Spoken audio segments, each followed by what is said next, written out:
Oi, gente! Chama todo mundo! Mais um Na Berlinda no ar e hoje totalmente cultural com esse rapaz aqui. Não, hoje pra lá de cultural, né, Rico? Brincadeira, difícil vai ser não chamar ele de Rico. Ricardo Melo, nosso secretário de Cultura agora. Você esperava chegar nesse cargo, Rico? Para falar a verdade, não. Na verdade, meu envolvimento com a cultura vem de muito tempo, né? Pois é uma área a qual eu sempre me dediquei, mas como, digamos, como artista, como produtor cultural, né? Sempre me envolvi muito com o audiovisual, com a poesia, gostava de escrever livros e tal. E como tenho uma atuação também no campo da comunicação política, acabou que às vezes você está discutindo projetos para determinadas áreas, programas de governo, e eu colaborei com a construção do programa de governo na cultura também, para a atual gestão. E já tinha esse envolvimento, já havia um certo reconhecimento de contribuições, de opiniões que eu dava e que trazia. Preparamos um material, discutimos e, passada a eleição, eu fui sondado, né, como algo, olha, uma área muito importante, vista com muita atenção pelo prefeito eleito e tal, ele vai precisar contar com muita colaboração, provavelmente vai lhe procurar, porque ele conta com o seu apoio e tal. Eu disse, não, estou à disposição. E aí eu confesso que quando a gente se sente envolvido com coisas que nos apaixonam, é muito difícil você dizer um não, né? E não era um projeto, né? Eu estava, inclusive, retomando a minha vida como consultor. Havia tido uma passagem no governo e estava retomando o trabalho como consultor na área de comunicação, de conteúdo, de cultura. De cultura. Mas recebi o convite para uma missão, um desafio muito grande, porque... Principalmente o momento que a gente está vivendo, O momento que a gente está vivendo era, de fato, dizer assim, o que fazer numa área que está sem poder fazer. E eu vou querer saber de você, porque a gente que está do lado de cá, como cidadão, enfim, como gente que não está exercendo nada de cargo nem nada, a gente que vive a nossa vida dia a dia, a gente olha e faz assim, a nossa cultura sempre foi muito calorosa e coletiva. O que fazer diante de uma pandemia onde ninguém se toca, só se olha e de longe? Que cenário, né? A gente se fez essa pergunta antes de assumir, porque a gente desenhou num papel muitos sonhos, né? Eu convidei José Manuel. A campanha veio já nessa realidade, né, Rick? Já estava nessa realidade. Eu discuti com o José Manuel, que também é da área cultural, um encenador, uma experiência enorme no SESC, na gestão cultural, e a gente contribuiu. E na hora que surgiu o convite, eu levei esse convite a ele, o chamei para ser colaborador comigo nesse projeto, e disse, agora o nosso desafio a gente não está vivendo tempos normais, né? A gente já sabia, inclusive, que não teria, por exemplo, o carnaval. Então a gente começou um trabalho sabendo que naquele ano, daqui a poucos dias, né, pouco mais de um mês, não haveria o carnaval, que é um grande evento, né? Quem conhece o Carnaval do Recife, meu Deus, sabe que inclusive nem existe meio carnaval, nem carnavalzinho, nem um pedacinho de carnaval. Não é carnaval, não é carnaval. E a cultura do Recife, de fato, como você disse, ela é muito calorosa. A cultura é o encontro, né? A cultura junta a gente, a cultura é as pessoas estarem juntas, né? Literalmente de mãos dadas, abraçadas, dançando, enfim, compartilhando. E era tudo que não se poderia fazer naquele momento. Então, o que a gente fez, na verdade, foi um ato de reconhecimento da dificuldade e de solidariedade com relação à cadeia produtiva do ciclo carnavalesco. Então, a gente instituiu, e no dia 9 de fevereiro, o dia do frevo, a gente apresentou o projeto de lei do AME Carnaval, que é o auxílio municipal emergencial voltado para a cadeia produtiva do carnaval, como aconteceu também no ciclo junino, porque já havia uma expectativa, será que o São João a gente vai ter? E foi chegando perto, houve inclusive um agravamento do quadro, e a gente viu que não poderia haver, voltamos com a iniciativa, conseguimos incluir os técnicos dessa vez, né, que estão tão ligados também à produção dos eventos e à vida cultural. E, de fato, ao longo do semestre, a gente foi retomando muitas coisas, pensando no emergencial, e por isso esses 2 auxílios municipais emergenciais, mas a gente conseguiu, por exemplo, sancionar a lei do registro do patrimônio vivo. Recife agora passou a ter patrimônio vivo para grupos culturais, mestres e mestras. A gente conseguiu retomar... Isso muda em quê, Rick? além de um reconhecimento... Eu vou estar puxando aqui para você, para a gente ir entendendo o que de fato muda para nós, do lado de cá, certo? Pronto. A gente tem, na verdade, são ações que se integram. O nosso grande objetivo é o direito à cultura. Certo. Né? É considerar a cultura como uma política pública, a gente quer universalizar o acesso ao direito à cultura, no caso do segmento que a gente está trabalhando. Então, tanto para artistas poderem viver da sua arte, quanto para a população em geral poder ter acesso à cultura, porque uma cidade, e aliás, uma cidade particularmente como o Recife, que tem a cultura como identidade, né? Não se pode imaginar o Recife sem a sua vida cultural. Né? É muito difícil você imaginar Recife saudável, feliz, pensando no futuro e vivendo o que ela é, sem esse componente da cultura. Então, vamos lá, a gente teve algumas ações que eu considero muito marcantes nesse momento, que dão mais do que esperança para a gente. Né? Por exemplo, eu vou responder a pergunta com relação eu tô de olho. Vivo, mas é que cronologicamente eu comecei pelo fim. Foi a ação mais recente. Na verdade, no começo, a gente teve o AME, a gente conseguiu retomar as atividades do Conselho Municipal, onde a gente discute com os conselheiros essas políticas de cultura e pensa a política cultural do município. A gente começou a retomar, depois de muitas consultas jurídicas, a atividade do Sistema de Incentivo à Cultura do Recife, que é o SIC. Ou seja, a gente volta a financiar projetos que se inscrevem no edital, tem uma lei para isso, e se submetem à avaliação, né, da parte documental, burocrática, mas sobretudo da parte artística, do mérito artístico daquele projeto, e assim você fomenta a atividade cultural. Para você ter uma ideia, a gente precisou pedir a todos aqueles que estavam com projetos já aprovados do ano passado para execução esse ano, e já iniciando no ano passado, que não podiam fazer os seus projetos, a gente pediu a adaptação de cada um desses projetos ao cenário de pandemia, aos protocolos vigentes. Entendi. E aí autorizou com retaguarda jurídica e pagamos os projetos, eles estão sendo executados agora. Entramos numa segunda etapa, que foi o processo de avaliação dos projetos do edital seguinte, 20 e 21, que estavam também represados.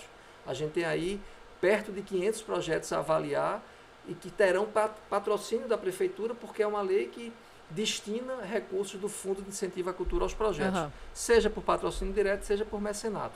Então foi outra grande ação que tem uma repercussão direta na vida cultural da cidade, né? Além da atividade do Conselho.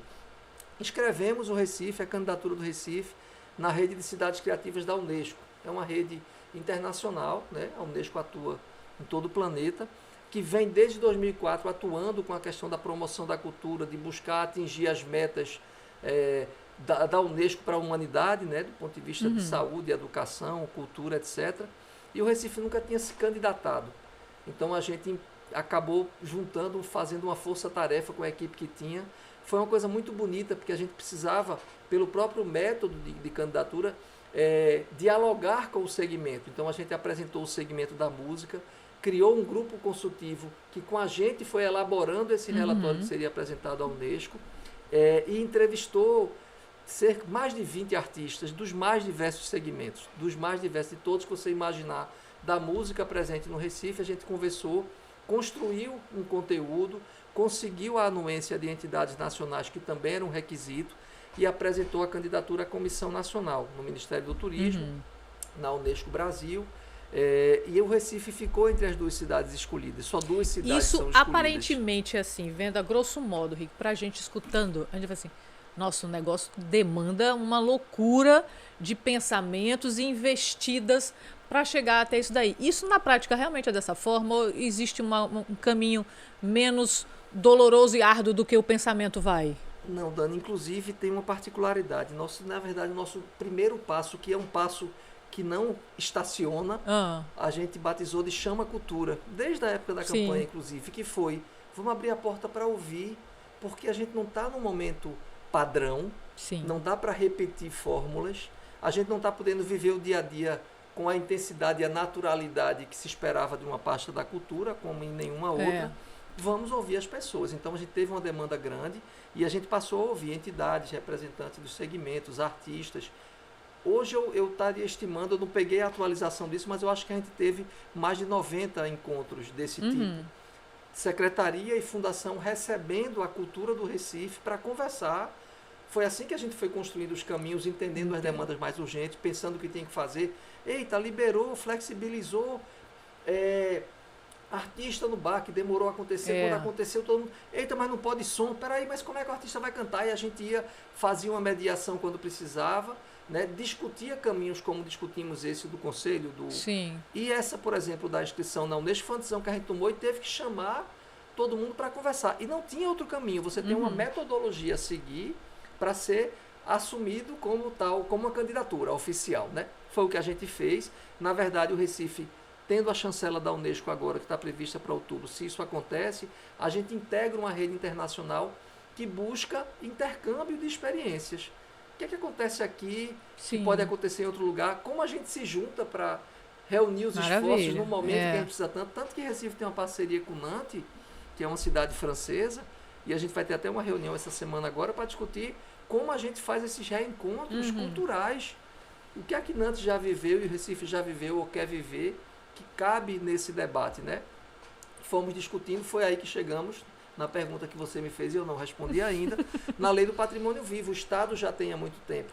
É o reconhecimento formal que passa a dar um apoio vitalício a mestres e mestras ou grupos culturais que são eleitos, na verdade, ano a ano. A gente terá 4 títulos por ano, já iniciando esse ano. Eles passam a receber um pagamento mensal, não só pela trajetória, mas para estimular a continuação dessa promoção da cultura, do intercâmbio cultural e de colocar a cultura cada vez mais dentro da vida da gente, porque ela já faz parte, já faz parte. Aquela brincadeira do bater um bombo, tal. Hoje fui fazer uma atividade no Pátio São Pedro. Ele chegou aqui encantado, gente, contando isso. Foi muito uma experiência bom, que né, foi, assim, a gente viu que não precisa de muita coisa para tocar. E uma frase que a gente tem usado muito, Dani, muito, é Recife Cultura que toca. Que toca porque a gente percebe não só que tem a capacidade o tocar do sentimento, mas é o tocar né? do sentimento, tocar as pessoas e tocar em frente no sentido da resistência, né? Uma coisa de luta com amor, né? Assim, e com uma alegria muito própria. Teve um projeto muito bonito que a gente conseguiu viabilizar numa emenda parlamentar do deputado Tadeu Alencar, que foi o Recife Incluído, um projeto no audiovisual voltado para jovens da periferia não iniciados em audiovisual, ou seja, um jovem, uma jovem que talvez nem pensasse ou já sonhasse, um dia eu queria ser diretor de cinema, mas está longe da minha realidade atual. A gente selecionou 10 histórias, argumentos apresentados por esses jovens em parceria com a Secretaria da Juventude, a mobilização da gente foi feita assim, trouxe isso e fez um pregão eletrônico, selecionou produtoras e elas vão fazer uma formação com esses jovens e executar esses curtas, né, que serão documentários sobre a realidade deles, da cultura do Recife, com equipamento cultural, ou seja, criar a possibilidade do vislumbrar do futuro, da esperança, expectativa e possibilidade. Possibilidade, porque eu recebi fotos anteontem dos primeiros momentos das aulas, de apresentações, da formação acontecendo, né? A gente teve um momento lindo no Teatro do Parque com eles, assistimos a um curta-metragem, conversamos com Tuca Siqueira, diretora do curta-metragem, então mostrando o que é ser documentarista, que tipo de papel você acaba cumprindo na tua vida, fora a questão da arte em si, né? Entrar num lugar lindo como aquele, né? E dizer, vocês aqui vão poder fazer arte, vocês vão ter a oportunidade, não é de dizer, tu disse uma história e agora ela vai ser executada e você vai ficar contente. Não é, vamos aprender como é que isso vai se tornar realidade, é trazer para inserir, sabe, a cultura com a perspectiva de inclusão, de cidadania. Eu considero a cultura algo transformador. Para mim é um elemento, salvo a particularidade do Recife, que de fato aí tem a ver com nossa... né? Que o pessoal diz, não é mania de grandeza não, é grandeza não, mas mesmo. É mesmo. É grandeza mesmo, não é mania não, porque tem né? Diferenciais, mas tem coisas que são Era isso que eu te perguntar. A gente Rico, além de, hoje é secretário, está como secretário de Cultura, mas ser um jornalista super respeitado, inteligentíssimo, está aqui um pouquinho da obra dele que trouxe para me dar de presente. Eu digo, vai entregar no ar, sim! Está aqui, eu tenho o maior prazer de lê-lo todos. Mas, Rico, você tem um caminhar muito extenso. E aí, a gente tem esse olhar de Recife diferenciado. Você tem um caminhar mais extenso e o seu olhar ainda é assim, tipo, Recife tem um negocinho que é diferente mesmo? Veja, Ou isso é coisa de bairrista? Eu acho que nós temos a característica de uma autoestima misturada com um orgulho, mas tem algumas coisas que nos movem de uma maneira diferente, assim. Não é muito comum a gente ver, às vezes, certas coisas fazerem um certo sucesso na brincadeira da grandeza, da megalomania e tal, né? Sem que isso tivesse algum rebatimento nas pessoas que fosse ilegítimo. Não tem aderência a algo que surge do nada ou que é plastificado. A gente já trabalhou muito com publicidade e tal, sabe que se você não tiver um pezinho na realidade, se você não tem um propósito e um sentimento ali que toca de fato a pessoa e que bate nela, aquilo não vai rodar. Né? E aí o sentimento tem umas coisas, o Recife tem um negócio que assim, ele pode até falar mal do Recife, né? Agora ninguém pode falar mal do Recife. Pode. Eu posso falar mal aqui na minha, com minha família e tal. Verdade. Acho que tem uma torcida pela cidade, uma vontade que ela funcione, que ela dê certo. Uma expectativa e uma referência que não sai da gente, mesmo quando a gente sai da cidade. A gente vê muitos artistas, né? Aliás, muitos artistas hoje fazendo carreira, mantendo a base aqui, ou querendo manter a base aqui, ou tendo sempre as referências recifenses presentes, no sentido da formação, né? E aí tem isso que parece que liga as pessoas, é quase como se fosse uma torcida de um time que tem alguma coisa que conecta, sabe? Eu acho que o Recife tem alguma coisa muito forte na cultura, que nos conecta, que dá, né? Que quando a gente ouve falar assim, mas é tão bonito, né? A gente tem tanta coisa na cultura e tal, que vai além da festa. Tem a cultura que está presente no dia a dia. Tanto que é uma coisa que a gente diz muito, o Zé Manuel usou essa frase no começo das nossas reuniões, que é assim, a gente tem que lembrar que a gente não está levando a cultura, né? A cultura já está. Ela está. A gente está encontrando, interligando, viabilizando, que é o papel do poder público. Trabalhar com formação, com animação, com fomento, com fruição, com possibilidades, a gente escrever em edital para ir atrás de conexões que possam se fazer a partir da cidade, de abrir possibilidades para quem estava lá sem saber o que ia ser da vida e de repente ver caminhos, né? A gente foi para um evento recente já apoiado pelo SIC, promovido pela tribo Carijós, né? Fundado em 1820, enfim, você fica dizendo, meu Deus do céu, né?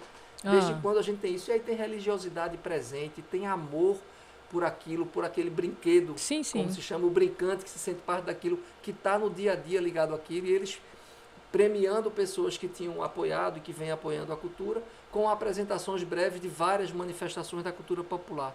É algo, meu Deus do céu, é algo que é impossível de não encantar, mas que você vê como presente, não é algo estilizado. Não é algo feito e pensado para agradar, para não sei o quê, Por isso que eu cheguei tão entusiasmado do episódio do Pátio de São Pedro hoje, porque era justamente com secretários de turismo que estão aqui no Encontro Nacional, e a gente recebeu o pedido da secretária de turismo, Cacá de Paula, para recepcionar no Pátio de São Pedro. Eles iam passar poucos minutos lá, eu disse, não, é passar poucos minutos, a gente fazer uma fala sobre cultura e tal, mas eles têm que tocar sentir nisso, um pouquinho da gente. Como é. Então a gente fez uma brincadeira, eu disse, aqui tem personagens também, não é isso? Aí sai Mateus, caracterizado de Mateus lá, nosso querido Ivan, e faz uma interação com o público e dança uma ciranda sem dar as mãos, mas fizeram uma ciranda no pátio, porque estava lá só isso com já toca, não é? Aí uma cantora maravilhosa está no parapeito de uma casa, sai e faz e canta Madeira do Rosarinho, por exemplo. Então, assim, eu acho, inclusive o relato que eu recebi é que isso nos emociona particularmente, sem dúvida nenhuma, porque a gente traz isso da escola, né, o contato com a cultura da gente e tal. A gente sabe as músicas clássicas, a gente gosta de ver isso, de viver isso, mas a pessoa que assiste a isso, ela se emociona porque ela entra nesse universo, né, e vê aquilo como algo genuíno, legítimo, né? Então, assim, a gente está muito focado, por exemplo, nessa questão do nosso patrimônio cultural e material, sabe? A gente conseguiu reabrir a Casa do Carnaval, que fica no Pátio de São Pedro. O equipamento estava fechado há alguns anos, dificuldades enormes que a cultura vem enfrentando, e a gente disse, não adianta a gente fazer ações pontuais. Vamos criar uma coisa chamada Move Cultura, que é o movimento de valorização dos equipamentos culturais. Isso fez com que a gente conseguisse reabrir a Casa do Carnaval com exposição sobre a ciranda. No dia em que a ciranda foi oficialmente admitida como Patrimônio Material do Brasil, numa reunião do IFAM, mesmo a reunião em que o frevo foi revalidado como Patrimônio Material Cultural do Brasil, a gente começou um trabalho na escola de frevo também, né? E foi com o prefeito lá, inclusive, foi super emocionante, porque quem está lá vivendo aquilo há 25 anos se sente abraçado, se sente olhado. E há uma percepção muito clara de que a cultura precisa sim ser enxergada dessa forma. E que você acha que a grande maioria das pessoas não tem a noção do que é literalmente cultura? Eu acho que as pessoas têm um sentimento, né?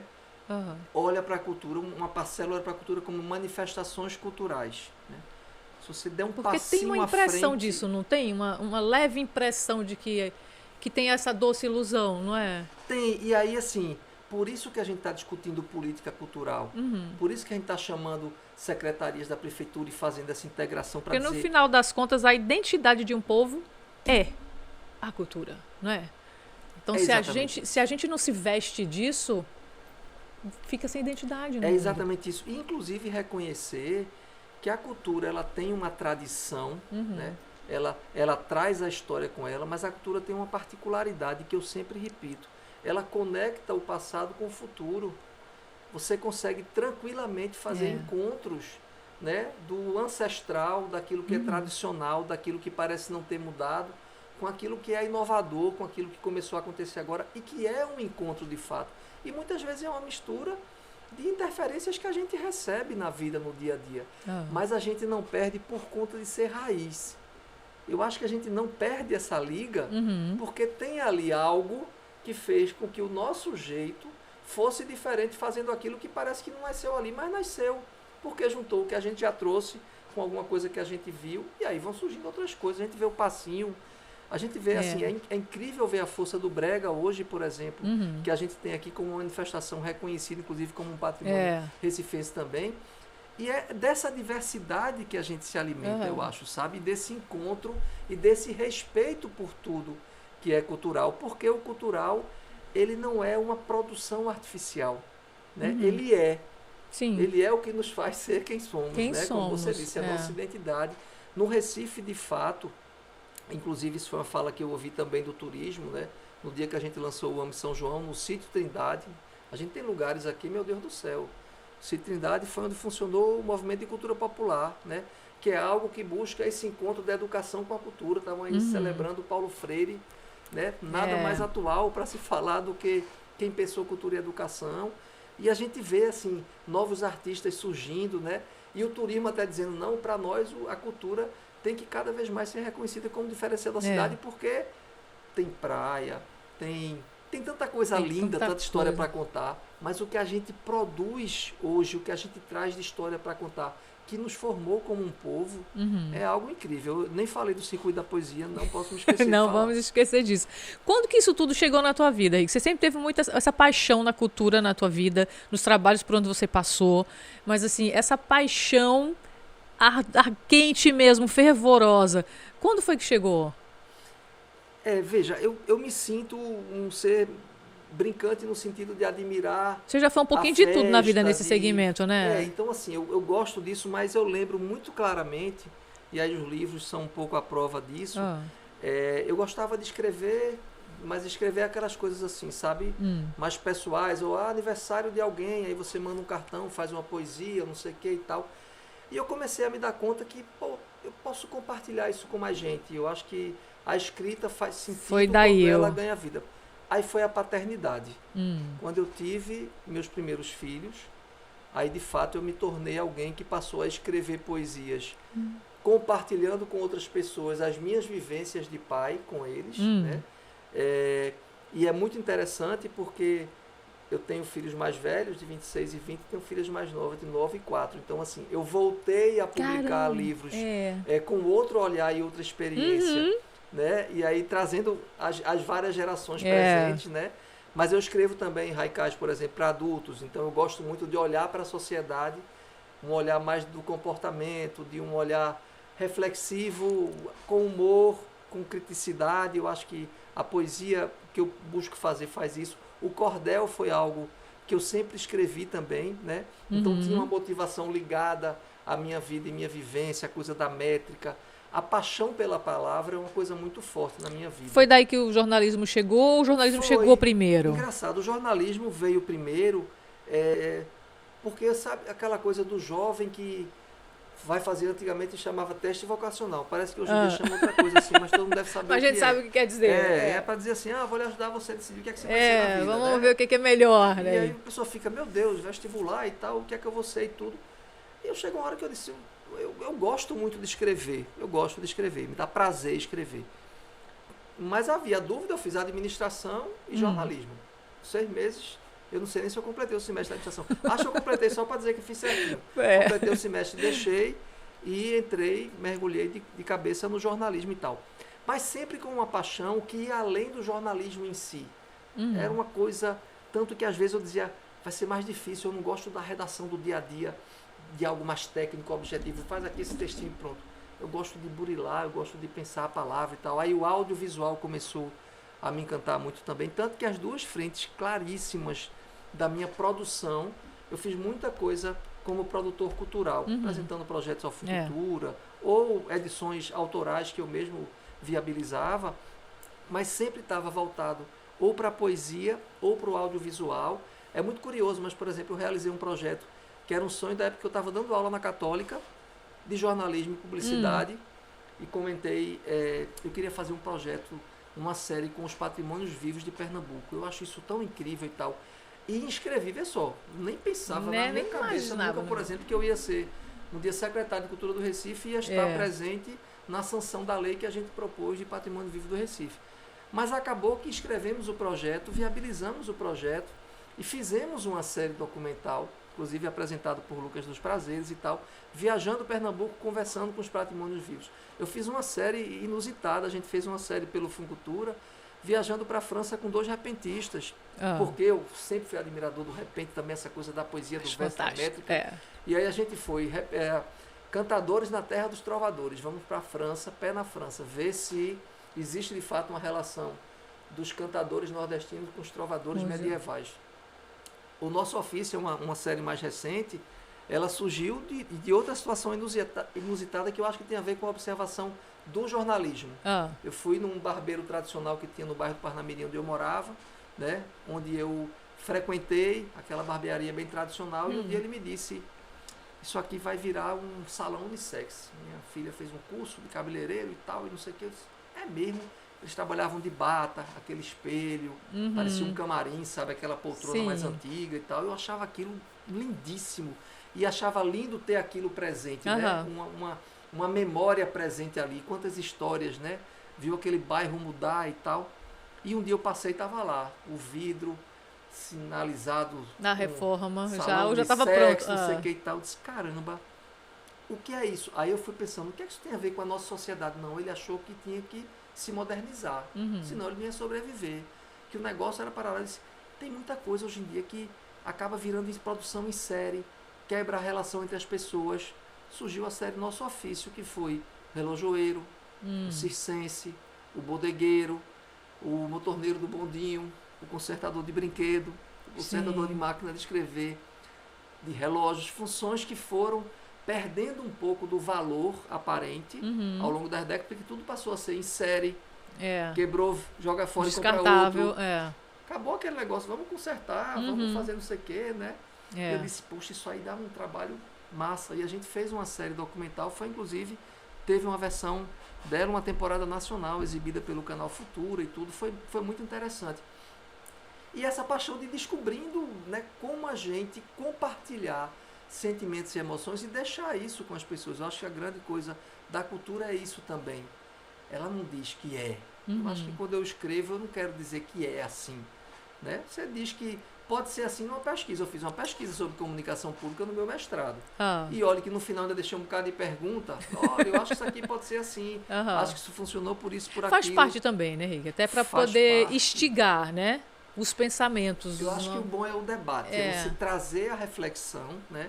E eu sempre disse a Samuca, que é um parceiro, ilustrador de muitos dos meus livros, assim, que a gente consegue buscar a reflexão, que às vezes é parando para pensar mesmo, às vezes é com riso, às vezes é um negócio engraçado, às vezes o negócio é meio com humor mais ácido e tal, né, de provocação, desse pensar e da própria reflexão sobre a nossa vida, sobre a nossa sociedade. Agora, sem perder a leveza, né, assim, sem ser uma coisa rancorosa, sem ser uma coisa para baixo e tal. Então, eu não perco essa coisa. Eu acho que a cultura também remete a isso. Eu vi e vivi nesses meses de agora, né, vamos dizer aí, 9 meses praticamente dessa experiência, em todas essas reuniões e encontros, muitas emoções e variadas emoções. Algumas muito duras. E ver pessoas que diziam, eu estou lá, minha escola, na minha comunidade, estou vendo as crianças perdendo pessoas queridas, perdendo parentes, e não estou vendo perspectiva, como vai ser a retomada, como vai ser essa volta, né? Tem a pergunta que ninguém consegue responder, né? Que eu acho que você ia deixar para o final, que era, vai ter carnaval? Ninguém consegue responder essa pergunta hoje. A gente trabalha para Deixa eu te falar, eu não ia fazer essa pergunta. Que bom, que bom. Eu acho que ia ser das minhas últimas 10 conversas. Né? Hoje eu tive uma conversa que não tinha absolutamente nada a ver né? sobre esse assunto, né? Não tinha nada a ver com este assunto. Era uma reunião de outra pauta. E no final eu quase fechei o olho assim, disse lá. Já esperando. Sim, mas e aí, vai ter carnaval? Porque tem a pergunta do folião, né? Tem a pergunta do produtor, tem a pergunta do artista. São várias demandas e expectativas. Inclusive, eu queria hoje que a música cantada no pátio fosse Eu Quero Entrar na Folia, meu bem, né? Porque eu acho que há uma expectativa sobre diversos aspectos, econômico, cultural, saúde mental, emocional, psicológico, tudo, lazer, né? Cultural, todos.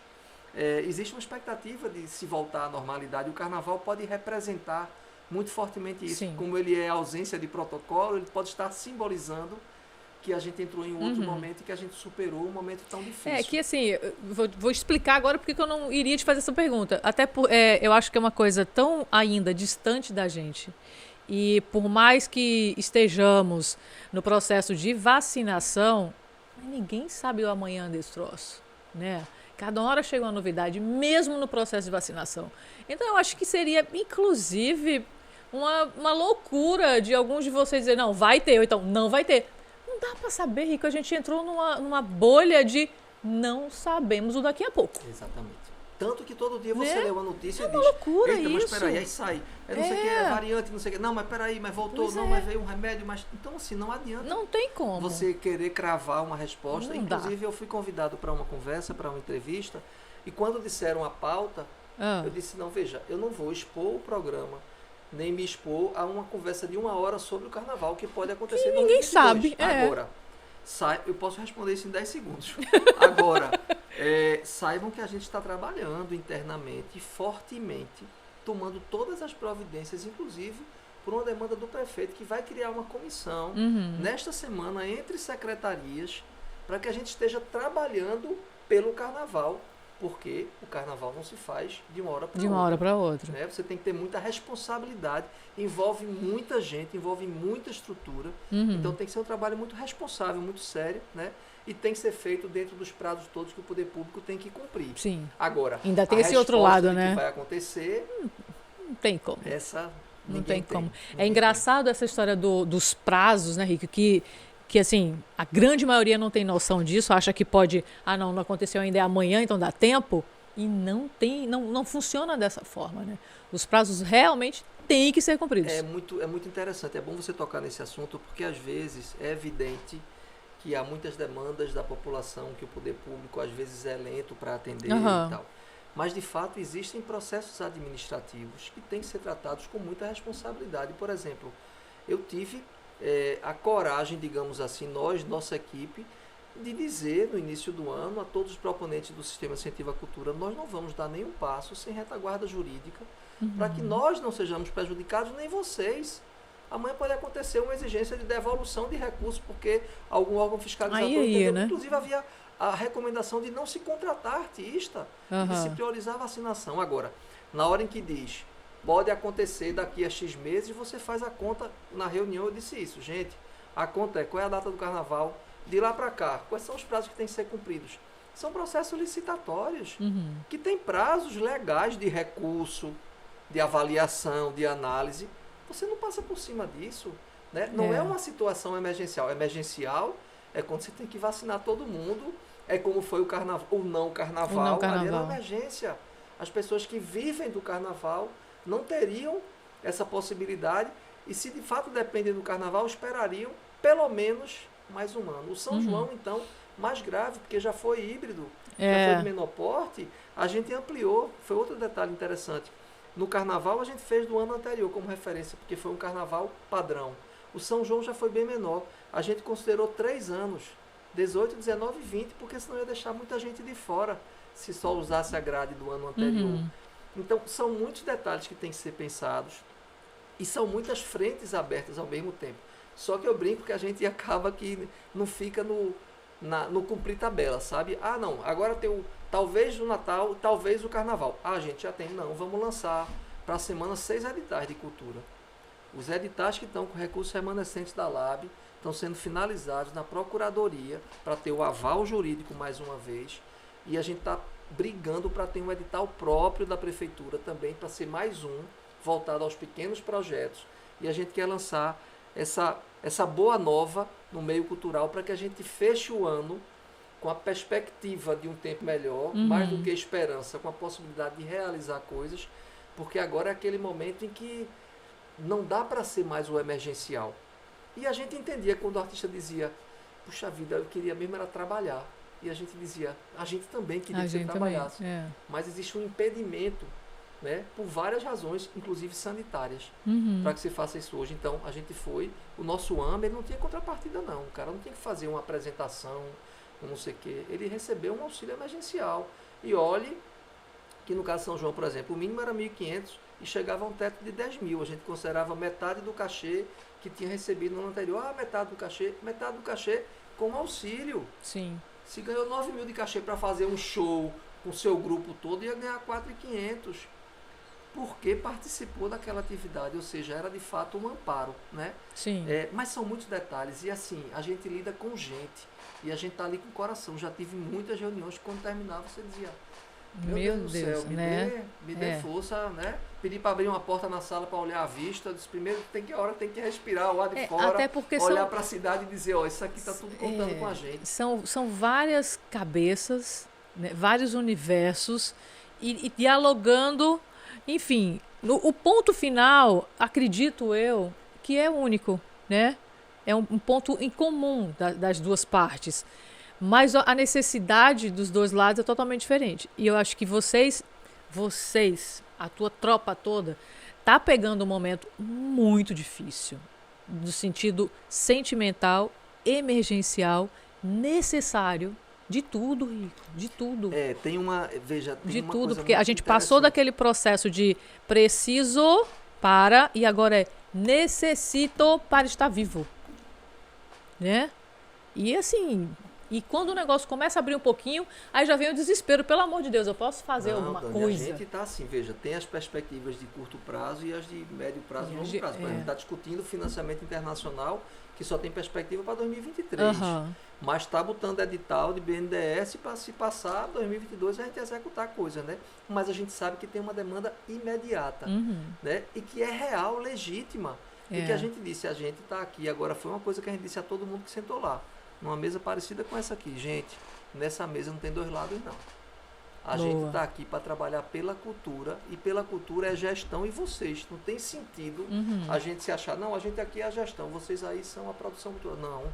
É todo mundo, é produção, é o artista, é o técnico, né? É um universo, é um segmento que movimenta a cidade, e o que mais parte o coração é você ver a possibilidade de alguém desistir. Então todo o trabalho é para dizer assim, não vamos desistir. É uma característica que eu acho muito forte também, recifense, uma resiliência, uma resistência, que inclusive eu disse, é impressionante como a gente percebe, que tem uma alegria, tem um humor diferenciado. Eu acho que essa é uma característica também meio recifense, sabe? Uma resenha, uma greia, um negócio, né, que eu acho que ajuda você aí tocando em frente, faz uma coisa ali, e se vira aqui e tal. Isso eu acho que é uma capacidade de superação que está sendo demonstrada, inclusive, porque eu tenho certeza que de outubro em diante a gente vai ver a cidade retomando de um jeito... É muito emocionante reviver isso, como foi esse evento de hoje, da Carijós, como foi esse evento de hoje no Pátio São Pedro, como foi entrar no parque com aqueles jovens que iam fazer parte do Recife Incluído.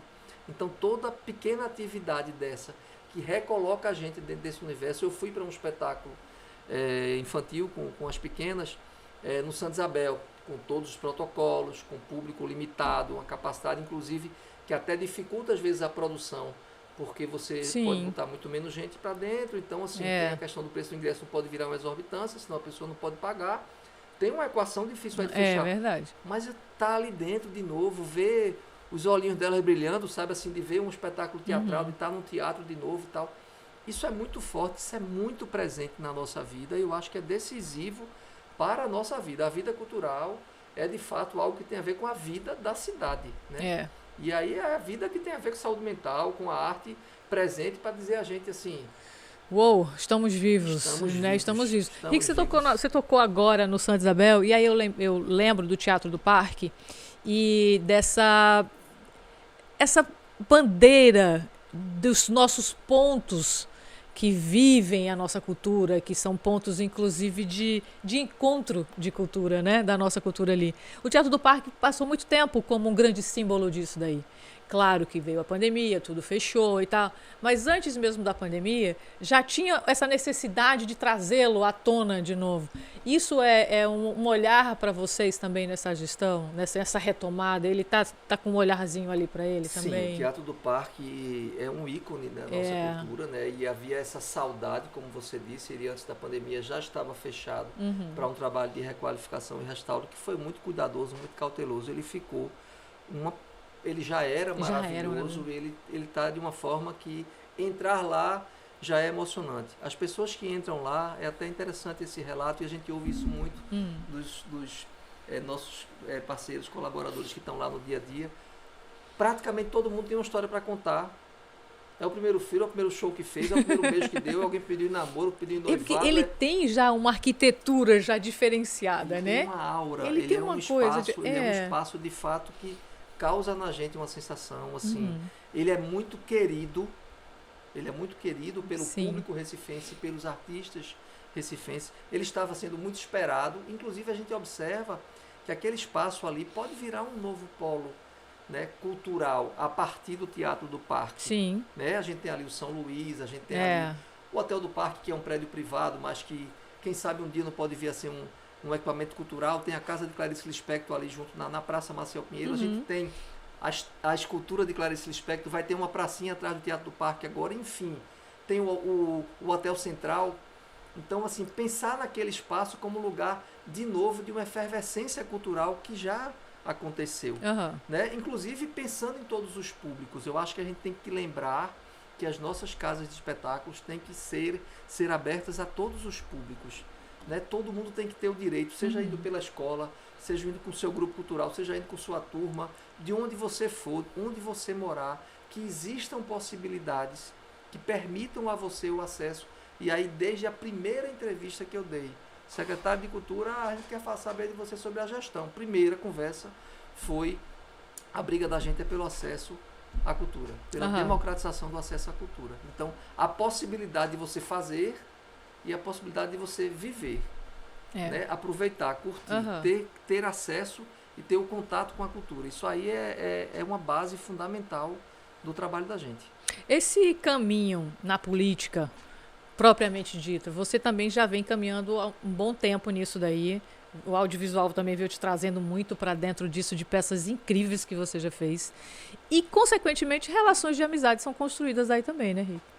Isso tudo, esse mapeamento todo assim de trabalho no meio disso, chegou em João, na campanha do João, foi por aí? Já estava vindo, tipo, o caminho já trazia para isso? Já fazia parte desse percurso? Eu, de fato, vivi experiências, já venho vivendo experiências no campo da comunicação política há bastante tempo.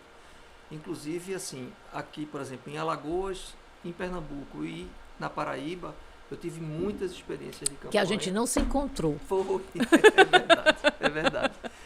Muitas experiências de campanha, muitas amizades surgiram disso aí. Inclusive, até hoje troco mensagem com muitas pessoas de produtoras que trabalharam junto com a gente.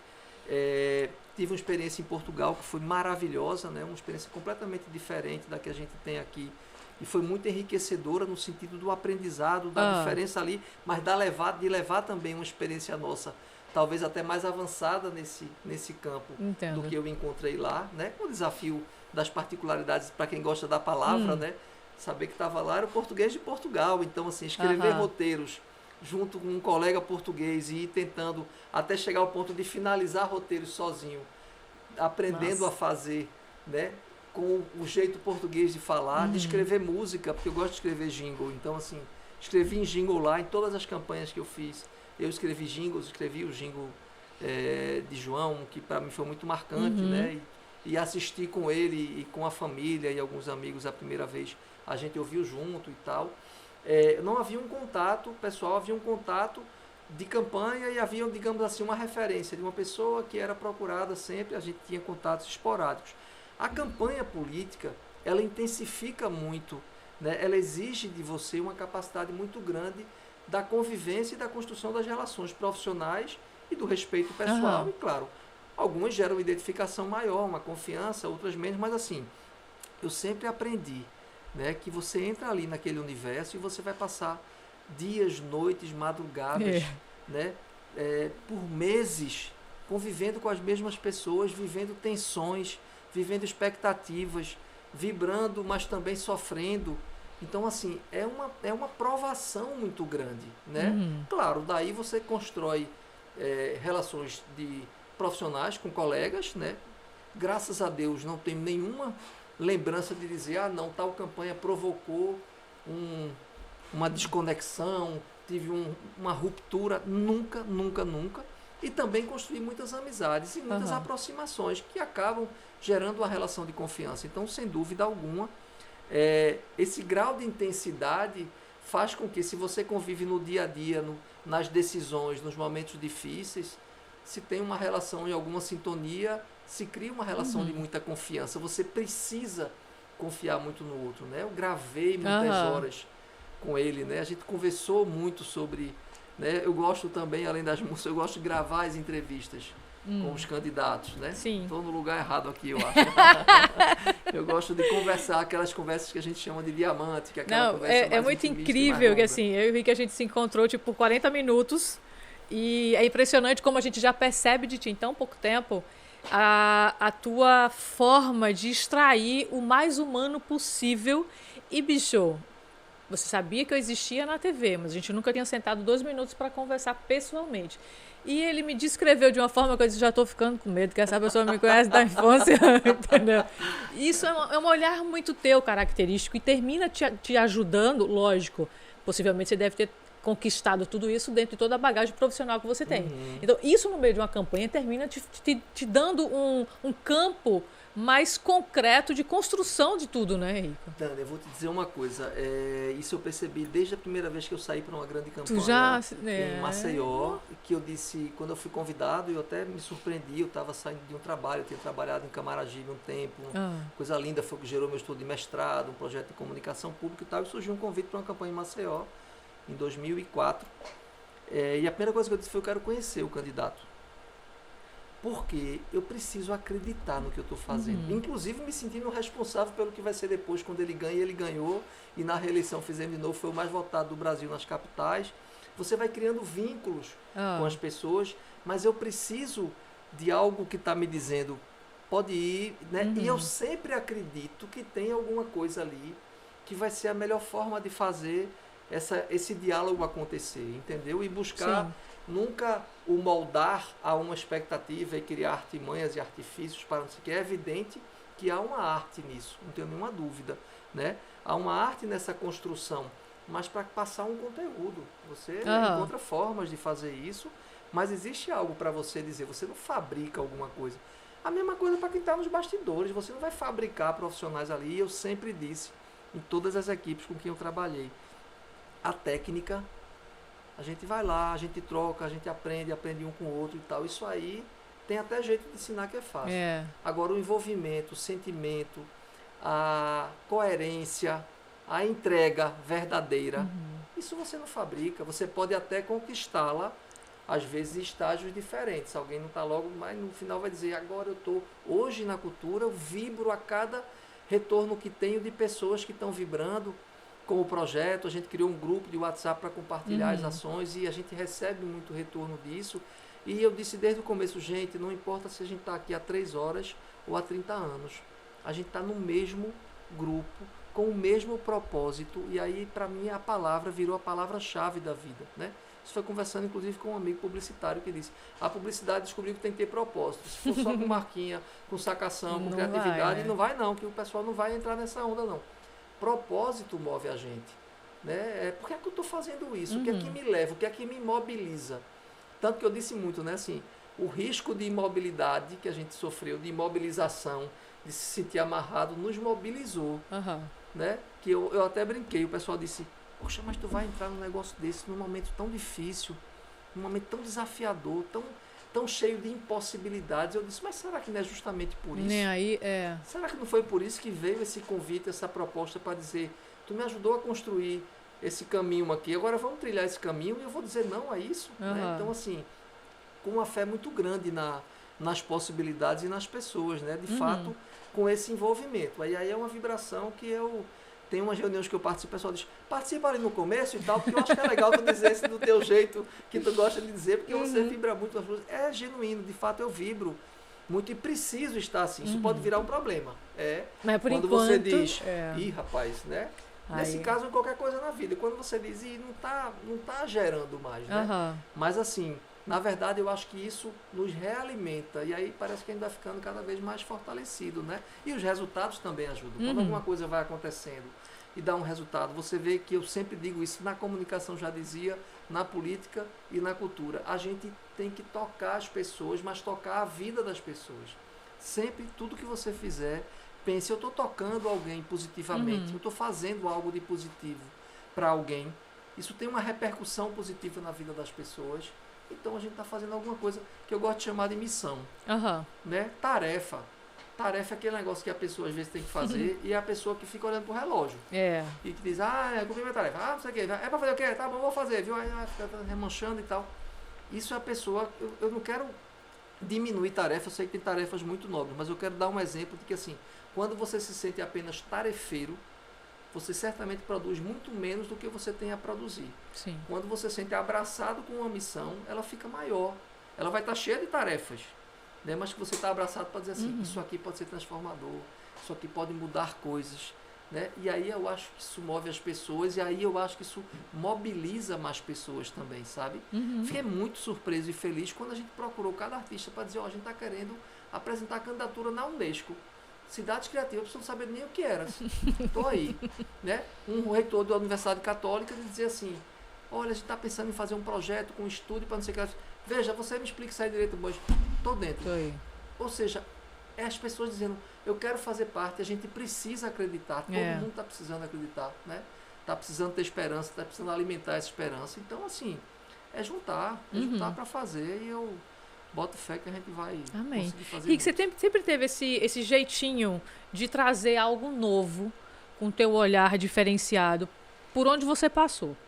Isso no audiovisual ficou muito gritante. No meio da história política também passeou muito por isso daí. De onde vem essa história? É muito de feeling, sabe? Aquela coisa que já é teu? Ou você dá uma estudada para ver o que pode e daí vai criando coisas lá para frente? O nosso guia, por exemplo, não é o mesmo, né? Não é aquela coisa de... É só copiar e colar. Não é. Você sempre trouxe esse elementozinho de novidade, de um olhar diferenciado, num ângulo diferenciado, uma brincadeira que começa a surgir na rua. Você sempre trouxe esse tipo de coisa. De onde vem isso, Rico? De onde vem essa inspiração, assim, para essas novidades em locais onde a linguagem ainda não era, né, bem aquela? Você sempre trouxe muito isso eu acho que para as suas peças. Tem dois elementos aí. Um, de fato, está ligado, eu diria, menos ao estudo em si. Claro que você... tá atento ao mundo, né? Sim. Mas eu acho que as grandes sacadas não vêm de uma pesquisa de referência.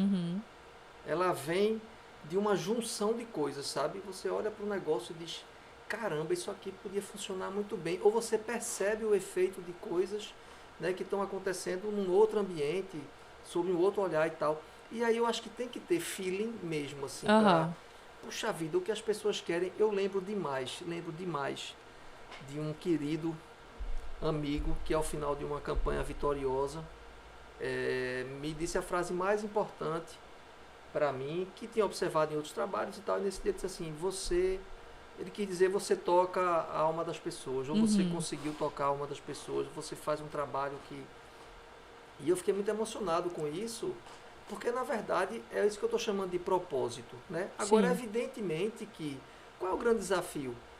Qualquer que seja a comunicação que eu faça na cultura, ou a expressão cultural que eu faça a partir de poemas ou do audiovisual, ou na comunicação jornalística, eu quero estabelecer diálogos.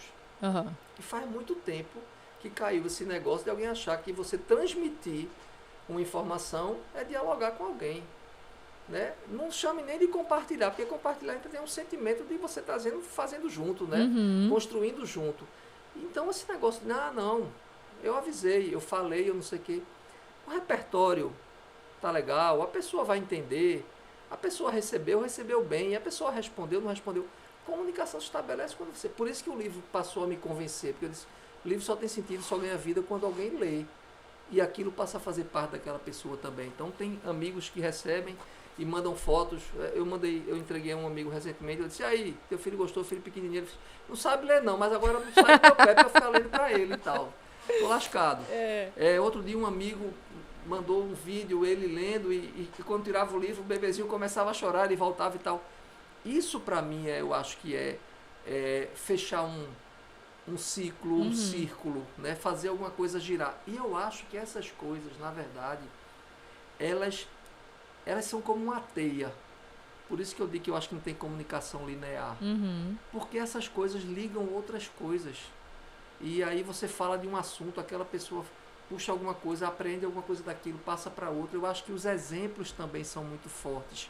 A convivência. Então, assim, Zé Manuel um dia disse, eu acho que tu em casa, quando chega em casa, tá aqui fazendo essas brincadeiras, quando chega em casa deve pegar as pequenas para brincar e ficar da idade delas. Isso pode ter certeza. Então, assim, estar inteiro, né, e se colocar o desafio do não conformismo, eu acho que são duas coisas que podem fazer a diferença. Ou seja, se eu tô aqui, esse negócio vai rodar, né?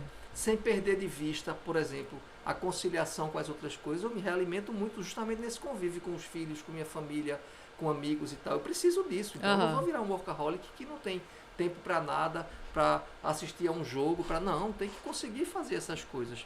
Mas estar inteiro no que está fazendo, eu acho que isso é fundamental. E não se acomodar com ter conseguido alguma coisa que foi legal. Até porque eu acho que aquilo já não cumprirá mais o mesmo papel, se você continuar repetindo. Né? Assim, não, tem gente que vem na receita, eu já vi quebrar a cara muitas vezes. E eu acho que isso não estimula também. Às vezes a receita muda com os mesmos ingredientes, né? Você faz pratos diferentíssimos. Se você pegar as mesmas coisas e combinar de uma forma diferente.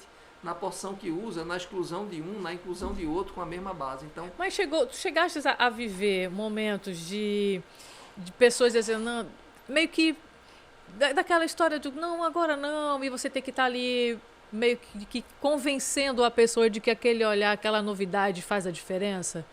Porque você chega, principalmente no meio da campanha política, existia muito uma formulazinha, né? Aquela fórmula. Então, chegar numa galera que já estava ali, você chegou trazendo muita coisa que não fazia parte daquela linguagem, você encontrou resistência? Como é que foi essa coisa? Sabe? Onde foi que essa voz terminou sendo mais alta do que a que já existia? Assim? Eu lembro de um episódio, uma situação curiosa para usar esse exemplo para a tua pergunta, que era, eu gravei um mini doc para botar no guia eleitoral, que era um personagem que não falava o nome do candidato, não falava que apoiava ninguém, não falava nada disso, ele apenas falava da cidade em que ele vivia. E falava com uma paixão, com um amor, sabe, de uma forma emocionante, não tinha outra voz, não tinha off, não tinha... Era aquela pessoa relatando a relação dele com a cidade. E alguém um dia disse assim, mas isso aí não é guia eleitoral, né? Eu disse, bora ver, né? Porque você pretesta, às vezes você faz quali para ver como foi aquilo e tal.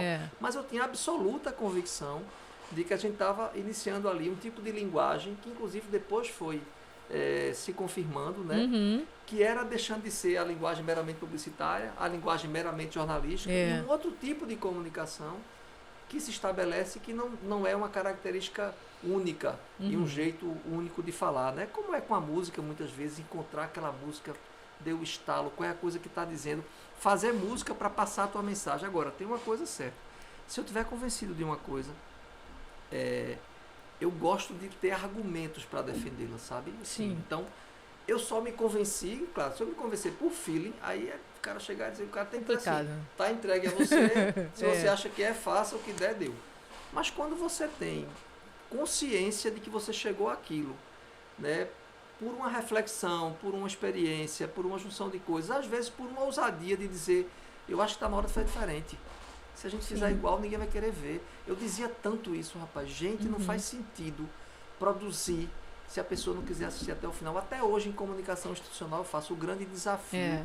É o cara ser surpreendido, assistir e dizer, eu nem esperava que fosse um filme de prefeitura, ou de governo, ou de não sei o que e tal, para lá.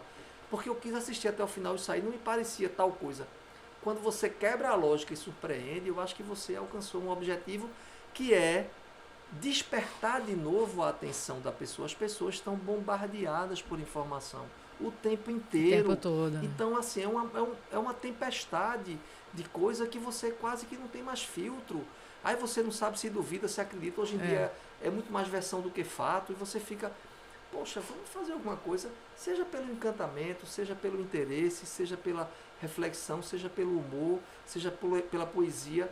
Vamos estabelecer contato com as pessoas e ela parar para prestar atenção e dizer, poxa, isso aqui tem a ver com a minha vida, isso aqui me tocou, isso aqui mudou meu dia, isso aqui me fez pensar não sei o quê, eu vou dar um abraço, sei lá, o que seja. Sim. Né? Eu vou dar um voto de confiança, eu vou parar para pensar, eu vou valorizar mais isso, eu vou repensar tal atitude. Eu acho que a gente tem que considerar que isso é possível no sentido de interferir positivamente, mas aí, como eu digo, não é dizendo como tem que ser, como tem que fazer, mas é apresentando de um jeito que a pessoa diga, tá, eu vou parar para pensar nesse assunto, eu estou escutando você, sabe?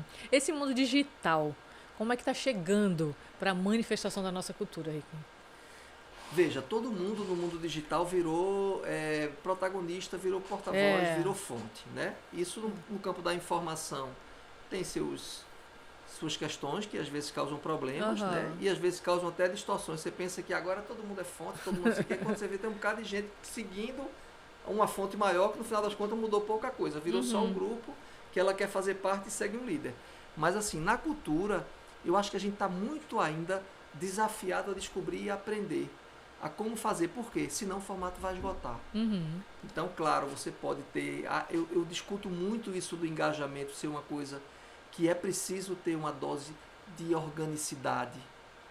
Não adianta ir no mecanismo. Isso aqui é bom para ganhar clique, isso aqui é bom para não sei o quê, faça isso que não sei o que lá. Daqui a pouco você está... Mas se não gera um negocinho ali, né? Não gera, aí chega uma hora em que isso vai precisar de uma renovação. Aí você renova mudando a identidade. Identidade é identidade. Né? Criou-se um perfil no Instagram, até aproveitar, porque aí sua audiência vai toda conhecer e poder divulgar, @cultura do Recife, que é uma persona.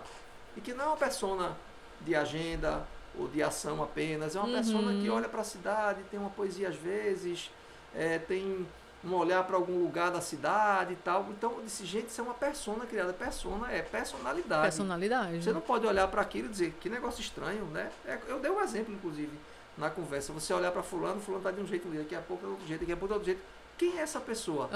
Nas redes sociais, a gente tem que saber como fazer isso. Claro que a gente tem hoje os fenômenos das explosões que acontecem, mas que muitas vezes são pouco duradouras, né? Porque você não estabelece algo que seja de fato uma relação. Né? Eu tenho certeza absoluta que você tem pessoas que acompanham você desde que tiveram o primeiro contato com você no início da sua vida profissional. Verdade. Porque você traz elementos que criam com essas pessoas relacionamento, cumplicidade, né? E as pessoas têm identificação com isso e tem alguma razão para ter, né? Emoção. Não precisa ficar com muita explicação. É muito melhor do que o pererei quando você vê o negócio murchou e fica procurando, aí fica apelando. É claro perceber quando você perde o elo e está procurando um jeito de ver como é que eu vou religar esse negócio agora? Aqui. Não, velho. Vai construindo devagar, vai construindo aos pouquinhos, vai dando consistência. Vai vivendo sem pressa, né, Rick? Que as coisas vão acontecendo. Claro que alguma coisa aqui e ali pode ter um boom, e é normal que aconteça, mas não é toda hora, não é com todo mundo. Então, é como eu estava dizendo, eu não acho que tenha receita. Ah, não, tem um artista novo, vai lançar, pega a música, faz isso aqui, faz assim, Sim. bota isso. Agora, tem aqueles que criam seus próprios públicos, que têm outros espaços, que aprenderam a não estar só nas redes sociais. E tem alguns que entenderam que precisam estar também nas redes sociais, porque vão aumentar essa sua conexão com o público e precisam disso também, mas que não perdem o vínculo, né, com o mundo real. Falando nessa galera toda de música, eu queria te puxar um pouquinho para esse lado da galera que realmente vem sofrendo absurdamente, tiveram os auxílios emergenciais, enfim. Mas é uma galera que vem, né, nossa, chorando lágrimas de sangue de verdade. Você deve estar ouvindo isso muito mais do que eu, porque você está no dia a dia escutando eles agora. E aí, como é que fica? Eu vou agora abrir um parêntese do teu... tirar você da cadeira da secretaria e puxar você para a hora que fecha a porta. Como é que fica o Rico depois que escutar tudo isso que a galera está passando? Pessoas que muitos são teus amigos pessoais, né, de tantos anos, e de repente se depararam num cenário que está vivendo hoje, assim. Porque hoje você, como secretário, Recife como cidade, ainda não pode abrir as portas como gostaria. Não é verdade? Então tem as restrições. Dentro das restrições, junto com as lágrimas, como fica o coração do Ricardo dentro de tudo isso? Eu, nos primeiros meses, comentei com algumas pessoas do trabalho que estava me colocando 2 desafios naquele início. A gente teve muitas surpresas negativas, às vezes, de coisas que você achava que ia ser de um jeito e não podia ser daquele jeito, ou encontrou um problema um pouco mais agravado do que se esperava, ou a situação não caminhou como estava. Logo no início, né, com uma demanda enorme, e eu dizia, eu percebo muitas vezes que a gente vem para cá trabalhar e resolve 4 demandas e dá um sorriso e descobre que tem 7 problemas surgidos naquele dia. Eu disse, primeira coisa, a gente vai ter que virar esse jogo. A gente vai ter que ser capaz de resolver mais do que as novas que aparecem. Porque senão você vai sempre estar no negativo. Né? Resolveu, mas surgiu mais do que tinha, você vai sair sempre devendo. Né? Segundo, que aí é uma coisa muito pessoal, eu queria que a gente chegasse aqui animado, mas conseguisse sair mais animado ainda no final do dia. Mesmo dia de muito trabalho, mesmo dia de surpresas negativas, mas que a gente soubesse encontrar, sem artificialismos, onde é que está o sentido do que a gente está fazendo, para a gente dizer, demos mais alguns passos. Eu ouvi relatos muito emocionantes de pessoas que disseram, foi tão bom poder discutir esse projeto de lei, a gente aqui, todo mundo na mesma mesa, juntando áreas diferentes e a gente vendo, descobrir os problemas e tal. Isso foi uma motivação muito grande. Mas não era fácil, de fato. Né? Só que aí foi isso que me fez, por exemplo, eu tenho todos os dias feito contato com o procurador-geral do município, porque eu dependo de pareceres jurídicos para que a gente possa tocar projetos. Mas assim, já tive muitas noites de insônia. Imagina. Já tive muitas noites em que eu acordei e fiquei anotando o que é que eu tinha que tocar no outro dia, ou fazendo um texto, ou respondendo algum material. Aconteceu. E não é que vai acontecer sempre, mas tem dia que é mais pesado. Mas sempre com uma perspectiva à frente, com pequenas vitórias. Quando eu assinei o primeiro termo de compromisso de um projeto apoiado pelo SIC, a gente tirou uma foto, né, e a gente bota no WhatsApp para compartilhar com todo mundo, para dizer, gente, olha aí, esse esforço está andando. Quando a gente fez a primeira reunião do conselho, quando a gente instituiu, começou a pagar o auxílio municipal, e teve gente que gravou áudio, que chorou a equipe todinha lá, dizendo, eu botei comida no meu armário, lá na minha estante, na minha despensa, porque eu estava sem comida. A gente pediu, Dani, quando a gente pagou o auxílio, porque a gente fez um processo, foi muito curioso, assim, eu disse, não tem sentido lançar um negócio legal e ele não chegar às pessoas, então tem que ter explicação como é que faz. Se não souber fazer, a gente vai ajudar a fazer. Depois que ajudou a fazer e garantir que está tudo certo, parará, a gente vai garantir que a pessoa receba. A gente conseguiu escrever mais de 90% nos dois, tanto Carnaval quanto São João, daqueles que eram elegíveis dentro daquele cadastro. Conseguiu pagar mais de 90% daqueles que estavam habilitados a receber, né? E no final eu pedia, vamos ligar para cada um para saber se o dinheiro entrou mesmo, porque às vezes o cara dá um dígito errado da conta, que aconteceu mesmo. Acontece, né? E aconteceu. Passou um número e tal, eita, não entrou não, o que foi? Eita, descobriu que tem um dígito.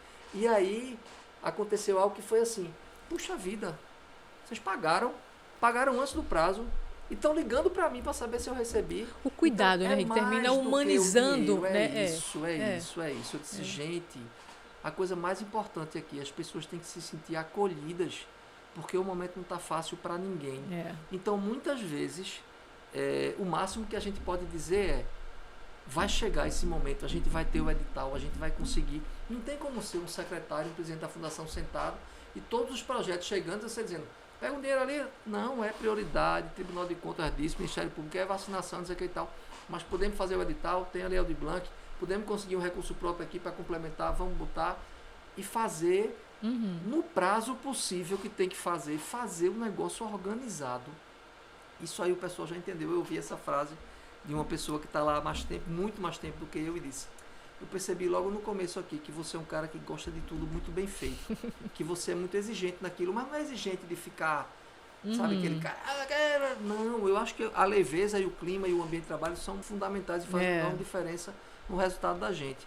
Mas assim, querer que fique bom é um prazer pra gente e é muito importante para quem está do outro lado recebendo aquilo e se sentindo lembrado. Então, assim, eu sempre coloquei a perspectiva como maior, somada com a esperança ali embrulhada, né, do que os entraves ou as dificuldades que a gente tem enfrentado ainda. Rico, isso aqui com certeza são filhos? Aquela frase que a gente escuta, são filhos mesmo? São. Assim, eu tenho o maior prazer, inclusive, de hoje ter muitos desses livros. Agora são livros que estão com a editora, aí eu compro os livros. É mesmo? Eu compro os livros, tem um desconto de autor, mas eu compro os livros para não ter que fazer uma segunda edição. Agora tem um até que eu quero reeditar, mas em geral eu tenho comprado os livros que estão editados, porque eu gosto de presentear, de compartilhar. Hoje foi para mim. Com as pessoas, inclusive de ter esse retorno. Inclusive eu dizia, quando eu ia muito para a escola, né, com as crianças e tal, que adoram receber autor, né, para fazer poema e escrever junto e tal. Eu dizia que é o público mais exigente. A gente teve uma experiência com um espetáculo que eu nunca tinha tido. Foi inclusive Zé Manuel que dirigiu a Opereta de Cordel. Eu disse: meu Deus, eu tenho uma plateia de um espetáculo que eu escrevi. O que é que vai acontecer? Se no final é tudo errado e tal. Então, assim, você concebe, né? Existe concepção, existe gestação, existe o nascimento e existe a vida que se ganha a partir daquilo. Então não tem como não considerar algo que é filho mesmo, nasce, né? Que você vive toda a gestação, que você compartilha com as pessoas, que você vê crescer às vezes, porque aí estão sendo compartilhados e divididos e alguém traz um retorno, comenta uma coisa, traz um, né? É assim. Né? É assim. Tem algum filho sendo gerado? Eu tenho vontade, na verdade, de Tem reeditar. tempo para isso hoje, Rick? Não, né? Não, assim, eu, por exemplo, recentemente eu escrevi uma poesia para uma das postagens do Instagram da gente, foi quase como se estivesse matando uma saudade. Escrevi uma poesia no aniversário da Secretaria de Cultura, que fez 20 anos, a gente fez um marcador de livro, eu quis escrever a poesia e tal, para ir um pouco exercitando isso aí, né, assim. Mas tem um projeto de reedição de um livro, mas até pela condição eu tenho evitado, eu me afastei absolutamente do lugar de produtor, de autor, no sentido de uma nova produção, para tentar ser um apoiador da viabilização das produções, de tantas produções que nós Gente, aí essa criatura me manda uma mensagem assim, eu disse: minha gente, isso é uma honra. Aí eu mandei uma mensagem de virada do fenômeno, não esqueço disso mais nunca, eu vou viver 100 anos e por favor, coloquem no mural lá em casa. Aí daí eu fiz uma mensagem no Instagram e mandei para algumas pessoas do WhatsApp. Aí ele vai e manda para mim uma mensagem assim: Dani, que lindo. Olha, peguei sua mensagem e me serviu de inspiração para um texto meu. Pode, né? Eu digo: minha gente, isso é uma honra, grudar essa mensagem na parede de casa, imagina. Foi, eu fiz a mensagem final de ano. Foi, eu vi. Rico, olha, a gente tem um momentinho aqui no nosso programa do Literalmente na Berlinda. A gente solta aqui as fotos dos nossos convidados e a galera do Instagram manda umas perguntinhas. Algumas são um pouco calientes, outras são um pouco mais, outras um pouco menos. Prepara aí, mas acho que pegaram leve com você. Vamos ver. Espero que sim. A vida já tem pegado pesado. Casado, solteiro, namorando, enrolado, tá aqui. Sou casado, tenho 4 filhos, 2 mais velhos de uma outra relação. E as 2 pequenas agora. Pequenas da relação atual. Curte qual estilo de música? Eu me considero absolutamente eclético com relação à música. Eu sou apaixonado por música. Pedi uma playlist a um amigo recente e disse, bote tudo. Claro que eu pedi do Recife, né? Eu disse, eu quero uma playlist Recife é foda. E assim, tudo que é da gente aqui, todos os estilos, todas as produções e tal. E lembro que, por exemplo, quando eu na juventude morei um tempo fora, morei um tempo na França, eu levei fita cassete, né? Naquele tempo. Eu tive também. Para ouvir música daqui. E eu tinha muita coisa. Tinha muita coisa internacional, mas muita coisa brasileira. E brasileira, eu tinha Caetano, tinha Reginaldo Rossi e outros daqui de Pernambuco, enfim. Eu sempre gostei de viver essa... Gosto de batucar, tenho uma tabaco, então gosto do samba também. E sou um admirador profundo dos letristas. Então, assim, tem muitas pessoas que realmente me encantam na capacidade de traduzir sentimentos, né? Tem um haikai meu no livro Poeminha que diz: poesia é emoção, é como se as palavras ganhassem um coração. Pronto, então eu sou um admirador disso, da capacidade que os compositores têm de traduzir sentimentos nas músicas. Nas músicas. Você sempre gostou de política? Sempre. Eu tenho uma foto minha jovem carregando Miguel Arraes no comício em Boa Viagem, quando ele era voltou militante do Brasil, mesmo, assim. então, né? Eu não conhecia muito daquilo. Né? Tem um tio que se envolveu com política. E sempre engraçado, assim, eu lembro muito de pequeno, morando na Torre, na rua Jaguaribe, tinha uma cadeirinha de vime no terraço, chegava de manhã, eu abria a porta, ia lá e pegava o jornal, que tinha assinatura. Aí eu ia ler as notícias do meu timbuzinho e as notícias da política e da cidade. Então, assim, eu acho que ali eu estava talvez fomentando um pouco dessa coisa do jornalismo, da informação. Sim. E da cultura também, né? Então a coisa da cultura foi... Eu lembro da época de escola e a gente produzindo coisas. Promoveu o show no Teatro do Parque uma vez, mas não sabia fazer nada disso. Mas fez panfleto, era um grupo de um amigo. A mídia era completa. Era incrível. Então, assim, era uma coisa que na adolescência e juventude já era algo curtido, né? E depois foi virando uma coisa que, por exemplo, quando a gente estabeleceu uma empresa de conteúdo e estratégia, um braço era na política, um braço era na cultura. Acredita em Deus? Acredito em Deus. O que você mais admira em uma mulher? Sim, com relação a Deus, para não ser uma pergunta... Eu tô, né? Acredito em Deus e acredito em muitas forças, acredito em muitas energias, assim. Tenho uma admiração e um respeito enorme por todas as manifestações religiosas. Sou filho de pais católicos, minha mãe é muito católica, frequenta a missa e tal. Tenho rezado muito, tenho parado para rezar no sentido da conexão, né? Sim, com a energia. de se conectar acredito mesmo. Em anjo da guarda, acredito em energias positivas que estão com a gente e tenho fé sim. Vamos à próxima Meu Deus, já perdi. O que mais admira em uma mulher. Isso, foi. O que mais admira em uma mulher, já ia voltar.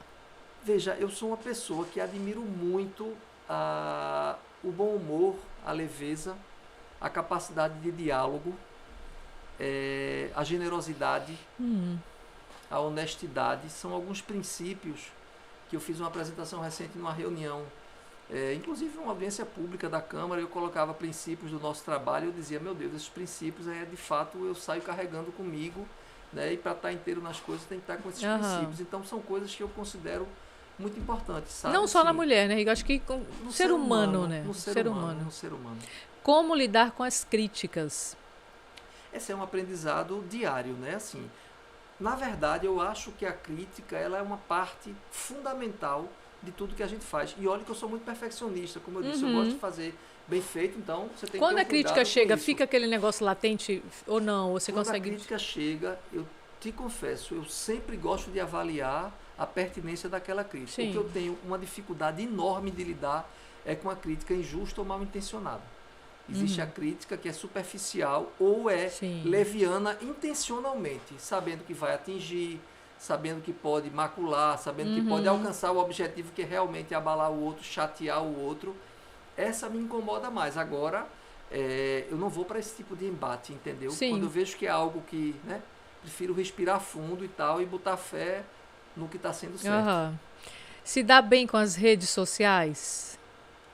Eu tenho uma rede social, o Instagram, O Facebook eu tenho olhado muito pouco, mas eu replico lá, né? Quando Eu solicitei posto no amizade, viu, Instagram. Rico? Por favor, obrigado de nada. Dá pra aceitar Vamos lá. aí, pelo amor. Seremos amigos também nas redes sociais. Agora, depois de entrar na cultura, eu vou fazer esse relato aqui, inclusive, pela primeira vez.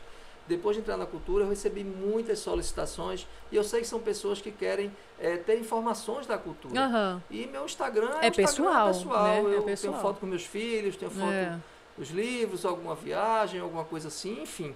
Então, eu estou seriamente tentado a ter um perfil dedicado à cultura, boa, que não seja só o Cultura Recife, que ali não sou eu, ali é a Secretaria de Cultura, mas ter um Ricardo Melo da Cultura, cultural que seja, onde eu possa tratar esses temas. Tem muitas coisas legais, mas eu acabei dizendo, os meus amigos que já estavam no Insta vão estranhar, aí virou secretário, aí tá falando só de cultura, e os que estão querendo ser, né, amigos, assim, próximos do secretário para saber das coisas da cultura, vão ficar vendo as fotos do secretário com a família. Então, assim, eu acho que eu vou ter que ter, de fato, sem parecer que seja uma dupla identidade, mas são duplas frentes, né? Então, eu acho que eu vou criar um perfil. Acho bom. Voltado para a cultura. O que mais valoriza na nossa cultura? Essa aí é muito difícil de responder. Tem muita coisa, de né? Eu valorizo demais algo que eu acho até que eu respondi um pouco. Essa capacidade de renovação e esse amor que as pessoas têm pela cultura. Ou seja, eu fui visitas aos teatros, equipamentos culturais, e é impressionante como em todos eles, qualquer funcionário envolvido com aquele lugar, ele se emociona ao falar daquele lugar. Tive isso no Santa Isabel, na primeira visita que fiz como secretário, né? Da pessoa se emocionar por falar naquele lugar. Falar então, dali. assim, esse lado genuíno, legítimo, puro da nossa cultura é algo para mim emocionante. Aproveitando, tem uma pergunta aqui. Qual o local mais incrível do Recife para você? Meu Deus do céu, o local mais tem incrível um mais do incrível? Recife. Porque a gente pensa e daqui a pouco vem outro, né? Puxa vida, eu vou dizer que eu estou um apaixonado Mas atualmente aí, a paixão. pelo local. Eu morava num bairro, morei muitos anos na Zona Norte e tal, e acabei me mudando há pouco tempo para As Graças. Estou morando num prédio que fica ao lado do Capibaribe. Sim. Então, assim, esse contato com o rio tem sido, mesmo legal, não né? sendo contato direto, estou falando olhar visual, rio, né? todos os dias, tem sido uma coisa maravilhosa para mim. Assim. Foi uma descoberta ou uma redescoberta de algo que eu já admirava, já tinha. Agora sim, entrar num cinema, entrar num teatro, né? Entrar no Santa Isabel, entrar no Teatro do Parque. A gente fala desses dois nomes grandes dos nossos teatros, mas a gente não pode esquecer também de botar o pé no Ermilo. É uma coisa arrepiante, não é não? Você que já fez muita coisa de produção. A gente realizou lá o Festival de Literatura. Minha gente, entrar ali e fazer a transmissão do Festival de Literatura é uma coisa... Sítio Trindade, hoje a gente teve reunião sobre Dona Lindu, enfim. Na verdade, o Pátio de São Pedro, meu Deus do céu.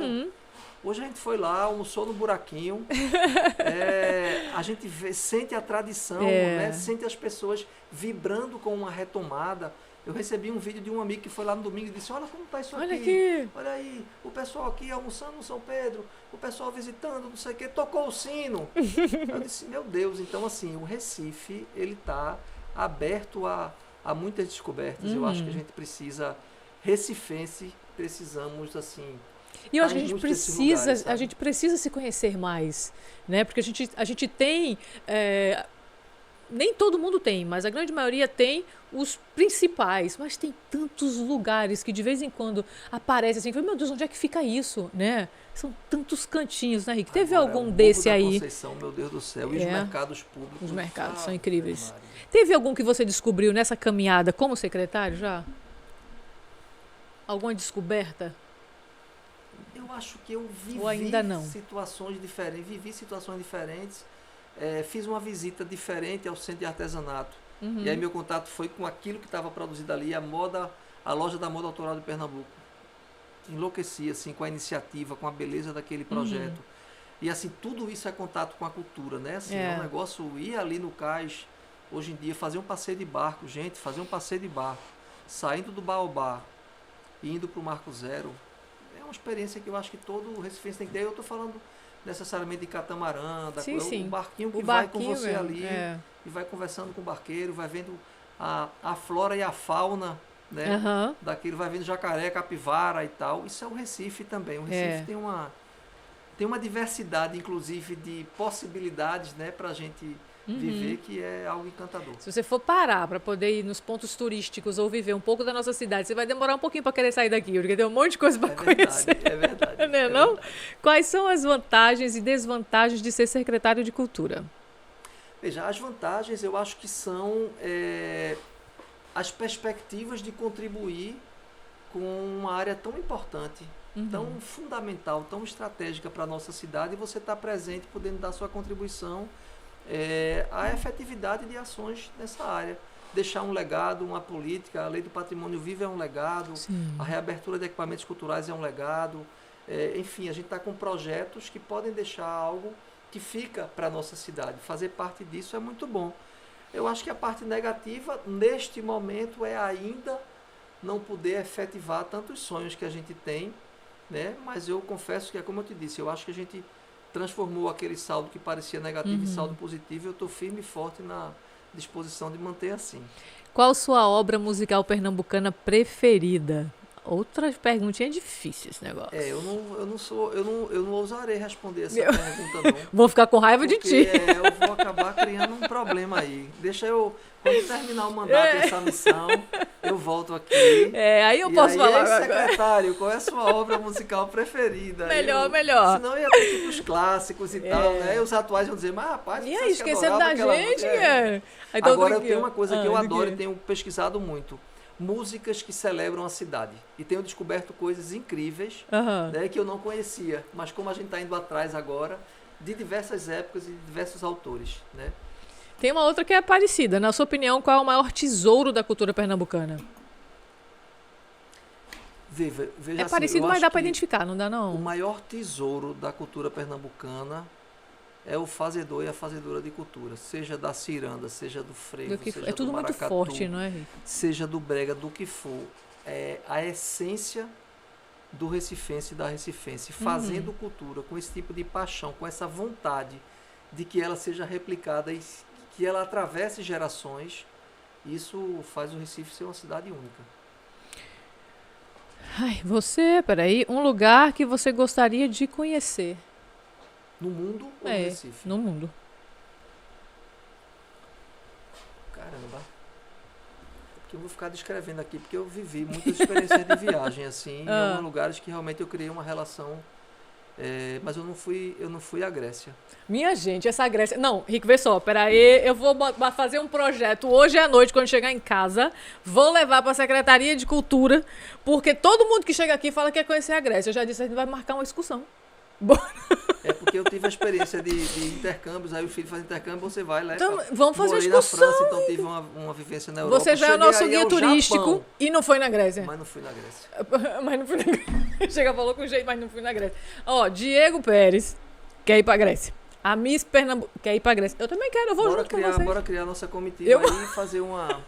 Excursão, cara. Fazer uma excursão pra Grécia. Tem que rolar. Impressionante, né, Rick? Esse negocinho da Grécia. A bicha é bonita demais, né? Demais. E tem uma coisa diferente. Eu acho que eu tenho essa admiração também. Todo lugar que eu chego, sabe? Eu gosto de olhar, de entender um pouco essa coisa da cultura. Tinham perguntado aqui qual o teu signo. Né? Câncer. Rick, tu tem muito dessa história de onde chegar no lugar, ir atrás de fuçar como as pessoas vivem ali, tipo, esse negocinho da cultura mesmo, de querer ver como é que a coisa funciona, tu tens disso? Absolutamente. É uma coisa que me encanta, essa coisa da paixão por gente, pela vida, então assim, ver como aquilo roda, entendeu? Mais do que, evidentemente, que se você vai com alguém, você já foi para um lugar, você vai num ponto turístico, foi aonde, vai não sei aonde, perere. Mas você entrar naquele restaurantezinho, você ir no mercado, né? E não necessariamente no mercado onde está a visitação turística, não sei o que, e está todo mundo ali querendo. O caminhar pelo bairro é bom demais, né? Muito. Para mim é algo que de fato sim faz a gente viver e conhecer aquele lugar. O que você espera para daqui a pouco? Daqui a pouco é em quanto tempo? Oxe, daqui a pouco mesmo, daqui a pouco pisquei. Porque essa história de projetar lá para frente não dá pra gente pensar. Né? Então já vai assistir o jogo, ok, mas antes do jogo? Antes do jogo é pouca coisa que eu espero, mas depois do jogo, além de esperar uma vitória, eu quero muito em breve ver o Recife com as pessoas se reencontrando. Hoje a gente dançou uma ciranda que não foi de mãos dadas, sem dar as mãos, mas eu queria ver as pessoas novamente se dando as mãos, se abraçando. Eu realmente sonho. Quando eu olhar para as pessoas fazendo cultura novamente, se apresentando no palco, o público assistindo, eu vou saber muito mais que está por trás daquilo. Talvez seja uma pergunta que você fez com relação à condição de secretário. Isso tem um lado positivo e negativo, mas é muito profundo olhar para aquela pessoa e saber o quanto representa para ela, muito mais do que um cachê, tá ali podendo viver da arte dela, fazer aquela apresentação, se reencontrar com o seu público e dar sentido, né, ao que ela tem como ofício de vida. Eu não tive o prazer de conhecer pessoalmente alguns outros secretários daqui da nossa cidade. Estou tendo o prazer de receber você aqui hoje e, de fato, dizer como é bom a gente ver sentado nessa cadeira uma pessoa tão humana, um coração tão bacana. Isso eu digo antes de você chegar nessa cadeira, e eu já admirava muito seu trabalho, você sabe disso. E hoje eu fico muito feliz em ver que essa cadeira está mais coração e trazendo a nossa cultura para o pulsar mesmo, sabe? Para o pulsar da história. Fico muito feliz em ver você sentadinho nessa cadeira para a gente ver um monte de coisa acontecer por aí, que eu também tenho essa mesma fé e espero que em breve a gente possa dar as mãos. Cuidarei dos seus filhos a partir de hoje também. Eles estão em ótimas mãos. Eu só posso dizer a você que assim, eu fico muito emocionado e inclusive hoje eu fui mostrar o vídeo. Quando eu voltei na secretaria, antes de vir para cá, eu fui mostrar o vídeo da ciranda no pátio. Eu fiquei todo arrepiado. Eu disse, pelo amor de Deus, a pessoa não pode nem falar de alguma coisa que já se emociona com o que acabou de viver agora há pouco. Eu estou enxergando essa perspectiva com muita esperança e quando a gente tem encontros e conversas assim, a gente continua botando muita fé no mundo, né? E na humanidade. A gente não pode dar as mãos para a ciranda, mas aqui a gente pode, estamos vacinados. Deus te abençoe, Rick, sempre. Obrigada, viu? Obrigada desse coração, essa sensibilidade de parar um segundo na vida corrida e sentar aqui um pouquinho comigo. Obrigada. Vai pro jogo agora. Povo, cheiro. Até a próxima.